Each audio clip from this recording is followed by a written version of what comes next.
कर्ण किसी से डरता था? यस और नो बोलो फटाफट से। क्या बोलोगे?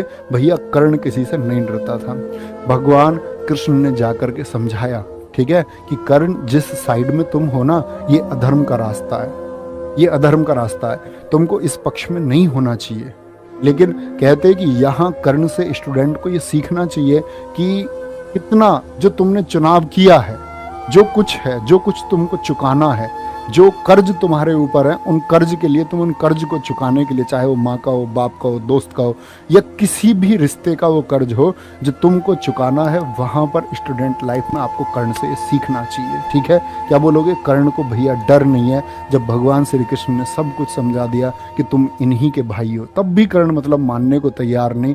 तब कर्ण की कुछ लाइन है बच्चे, और अपने जीवन में तुम एक बात याद रख लेना, अगर तुमने सोचा है कि तुम कॉम्पिटिटिव एग्जाम पास करोगे, कि कॉम्पिटिटिव एग्जाम तुमको पास करना है, तो तुमको उस हौसले से डिगना नहीं। डिगने का मतलब है कुछ भी स्थिति आ जाए। अभी एक बच्चा मिला मुझे, इसका बच्चे क्या नाम था ना, हाँ शिवम शर्मा, एक बच्चा मिला हमारे यहाँ पड़ोसी गांव का। अभी सुनो, उसने बताया एसएससी जीडी में उसका बच्चे का स्कोर लगभग 140 के आसपास है। तो उस बच्चे का ये कहना है कि जी जिस दिन मेरा जीडी का पेपर है, उस जीडी पेपर से 2 दिन पहले माताजी का देहांत हो गया। आप समझ सकते हो ये स्थिति।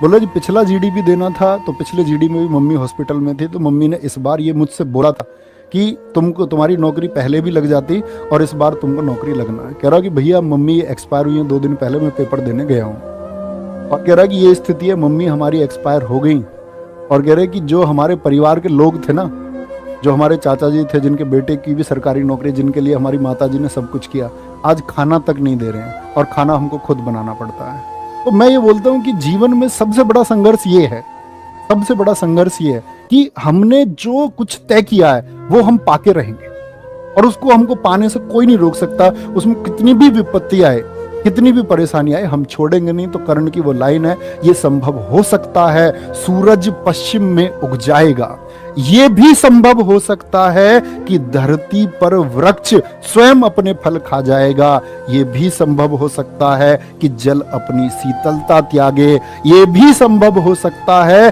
कि क्षत्रिय रण छोड़ युद्ध से भागे, ये भी संभव हो सकता है कि महादेव विष छोड़ यहां अमृत चुल्ले, ये भी संभव है भगवान श्री कृष्ण शिशुपाल की 100 गाली सुन ले, ये भी संभव है।